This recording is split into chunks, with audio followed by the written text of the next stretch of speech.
Reverie and Interpretation, Thomas H. Ogden, Ch2. Analyzing Forms of Aliveness and Deadness. Part 1. We'll hunt for a third tiger now, but like the others, this one too will be a form of what I dream, a structure of words, and not the flesh and bone tiger that beyond all myths paces the earth.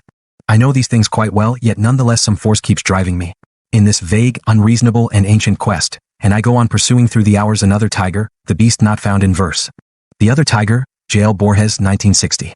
I have become increasingly aware over the past several years that the sense of aliveness and deadness of the transference-countertransference is, for me, perhaps the single most important measure of the moment-to-moment status of the analytic process.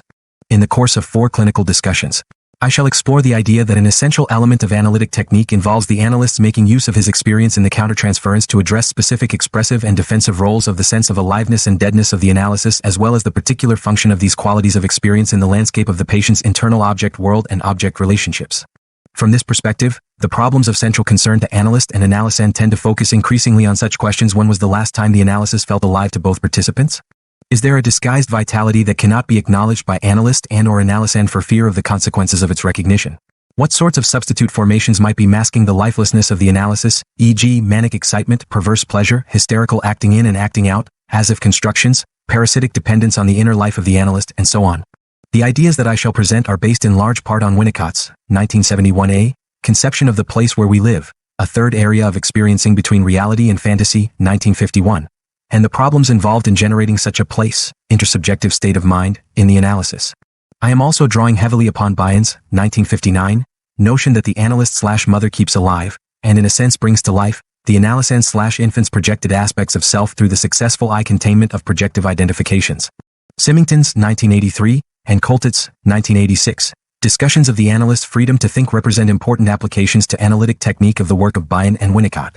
Green, 1983, has made a pivotal contribution to the analytic understanding of the experience of deadness as an early internalization of the unconscious state of the depressed mother.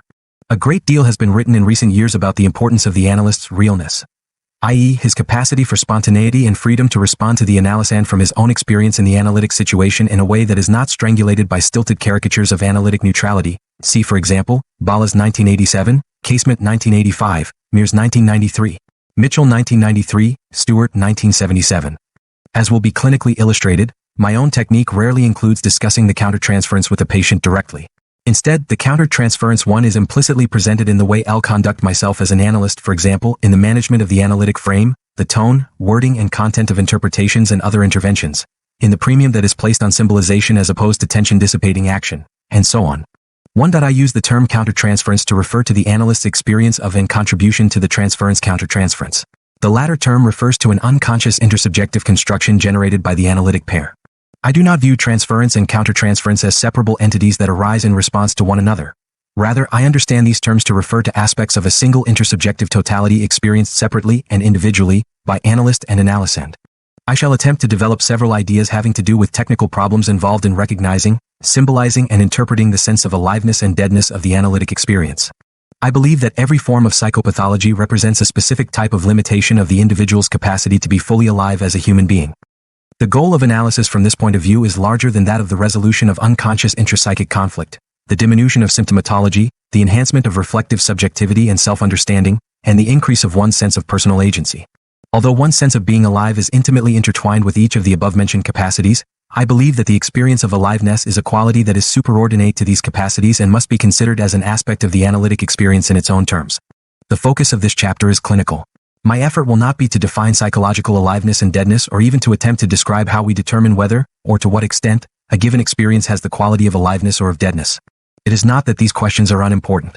Rather, the best way I have of addressing these questions is to discuss clinical situations that I believe centrally involve these qualities of experience and to hope that the descriptions themselves convey something of a sense of the ways in which aliveness and deadness are consciously and unconsciously experienced by analyst and analysand. In the 4 clinical discussions of forms of psychological aliveness and deadness that follow, particular attention is paid to the ways in which countertransference experience is utilized in the process of creating analytic meaning, i.e., in the process of recognizing, symbolizing, understanding, and interpreting the leading transference-countertransference anxiety. Case 1. In the first clinical discussion, I will present fragments of an analysis in which the patient's sense of deadness could not initially be symbolized and instead was enacted, entombed, in the lifelessness of the analytic experience itself. The focus of this discussion will be on the use of countertransference to generate verbal symbols that are eventually offered to the patient in the form of interpretations. Ms. N. a highly successful civic leader, began analysis because she felt intense, but diffuse anxiety and believed that something was seriously wrong in her life, but did not know what it was. In the initial meetings, the patient did not seem to consciously experience feelings of emptiness, futility, or stagnation. She said that she felt at a loss for words, which was something that was highly uncharacteristic of her. The first year and a half of analysis in many ways had the appearance of a satisfactory beginning. The patient was able to see more clearly the specific ways in which she kept people, including me, at a great psychological distance.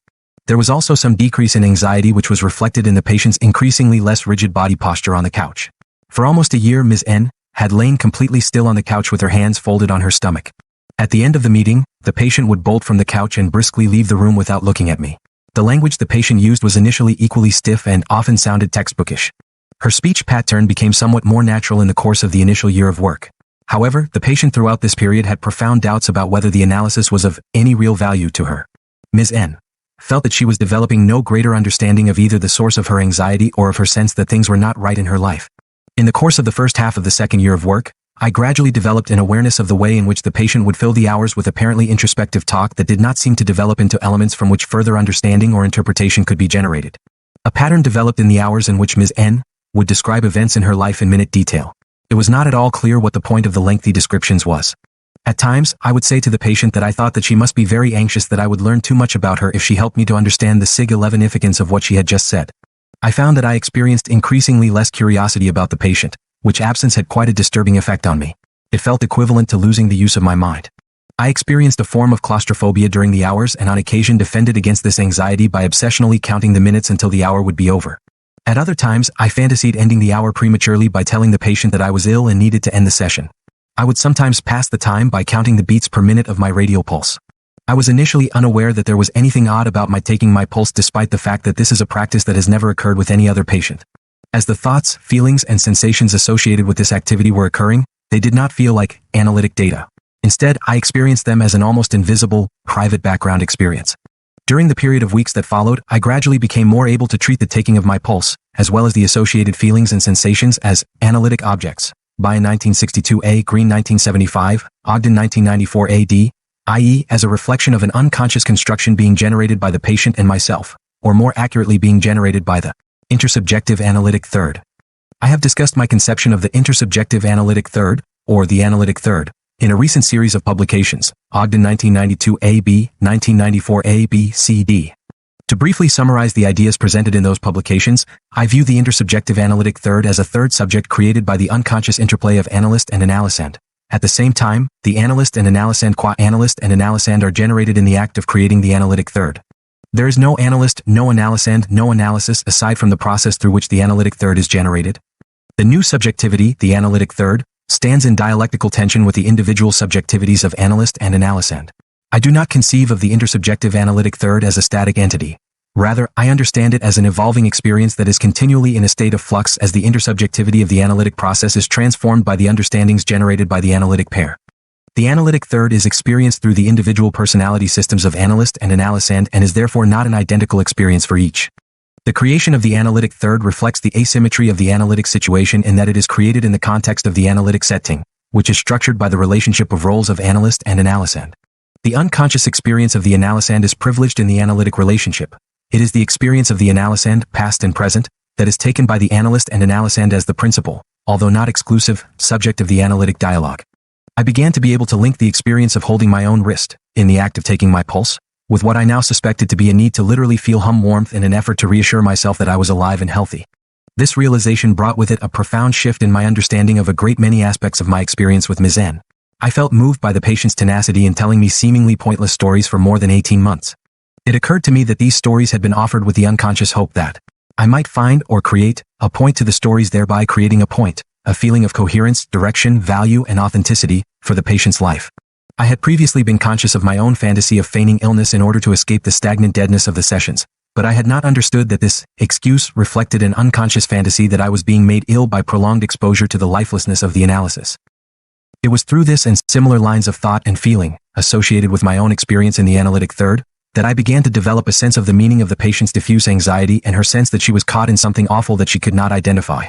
I said to Ms. N that I thought I understood better now some of the reasons for her telling me in great detail about events in her life in a way that made it confusing to both of us why she was telling the story. I said that I felt that she had given up on being able to create a life for herself. Instead, she was giving me the forms with which she had filled her time in hopes that I could create a life for her from these pieces. The patient responded by describing the way in which her life at work and at home consisted almost entirely of organizing other people's activities while never actually making anything herself. It now seemed to her that she used other people's lives and the things that they made, the lives of her employees, of her husband, her au pair, and her 2 children, as substitutes for her own ability to create something that felt like a life of her own. Later in the session, she said that she had for a long time imagined that a paperweight on a table next to my chair had been a gift from a patient. She said that she had never told me that she had even noticed the object, but that she had for a long time wished that she had given it to me. It was not until that moment that she realized that she had not imagined giving me a gift of her own, and instead had wished that she had given me that gift. She could not envision herself as a person who could select, and in that sense create, a gift for me, so she imagined being someone else, the person who had given me the gift. I thought, but did not interpret at this juncture, that underlying this thought was the fantasy that it would never be possible for her to create a life of her own, so the only alternative available to her was that of stealing the life of another person. It seemed important that I not usurp the patient's opportunity to create life in the analysis, create interpretations, that she was now just beginning to be able to do. Several months later, Ms. N presented a dream in which she was in a cabinet in a kitchen that was not her own kitchen. It was as if she had been poured into the cabinet, and had become a rectangular cube the shape of the inside of the wooden box. The dream was presented in conjunction with the patient's telling me about a friend who lived with continual psychological pain in connection with the death of her 5-year-old daughter. The friend's child had been killed before the patient began analysis in an accident that had resulted from the negligence of a babysitter. After telling me the dream, Ms. N fell silent. This silence stood in marked contrast to the way in which she had in the past obscured feeling with excessive verbiage. After a few minutes, I said to Ms. N that I thought that she was describing to me her sense that she lacked a shape of her own. I went on to say that her friend's pain, however terrible, was a human feeling that I thought the patient feared she was incapable of experiencing. I told her that although she had never said so directly, I felt that she was afraid that she might never be able to feel anything, even the pain that others might feel about the death of their child. In a voice so faint that I could barely hear her, Ms. N said that this had for a long time been a fear of hers about which she felt profound shame. She had stayed awake many nights worrying that she would be unable to grieve if one of her own children were to die, and that this felt to her to be the most odious failure of which any mother could be guilty. She said that she felt that she had not been able to love and be with her children in the way she wished she could have been. In fact, she now knew that she had neglected them quite badly and that they had suffered greatly for it. The patient again fell silent for the remaining few minutes of the hour. To summarize, I view the portion of the analysis just discussed as representing the beginnings of a process in which the patient's experience of deadness, both in her imagined inability to grieve and in her identification with her friend's dead child, was being transformed from an unthinkable thing in itself, a fact experienced by both the patient and myself as a non-verbally symbolized sense of deadness of the analysis, into a living verbally symbolized experience of the patient's and my own deadness in the analysis. An intersubjective analytic space had begun to be generated in which the deadness could be felt, viewed, experienced, and spoken about by the two of us. Deadness had become a feeling as opposed to a fact. Case 2. In this second clinical discussion, I shall describe an analytic encounter which illustrates technical challenges arising in conjunction with a patient's unconscious insistence that the analyst serve as the repository for his psychic life and hope. Mr. D, in the initial interview, informed me that he had been in analysis 6 times and each time had been terminated by the analyst. The most recent unilateral termination had occurred 3 months prior to Mr. D's first meeting with me. The patient carried himself and spoke in a way that conveyed a sense of arrogance, aloofness, and self-importance. At the same time, this deportment had a brittleness to it that made it readily apparent that the patient's superior tone of voice and demeanor thinly disguised feelings of fear, worthlessness, and desperation. Mr. D told me that if he were to continue past our initial meeting, I must understand that he would never be the one who spoke first in any session. He explained that if I were to attempt to wait him out, the session would be spent in complete silence. He had wasted his time and money in that way too many times in the past and hoped that I would not repeat that approach with him. He added that it would also be a waste of time for me to ask him about the fears and anxieties underlying his inability to begin the session. After all, my answering questions of that sort would be tantamount to my beginning the hour. You know that as well as I do. Mr. D's presentation of himself intrigued me and stirred feelings of competitiveness in me. He had thrown down the gauntlet and I would prove myself to be more adept and agile than the previous 6 analysts. In the initial interview, I was also aware that I was unconsciously being invited to take the role of a suitor and that there was a fantasied homosexual sadomasochistic scene that was already beginning to take shape in the transference countertransference. At the same time, I recognized that the fantasy of entering into a competitive game protected me from fully feeling the deadly seriousness of the intense contempt and hatred that I was encountering.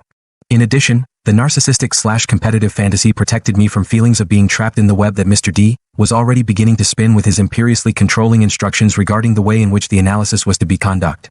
I imagined that long years of isolation awaited both of us if we were to undertake analysis together.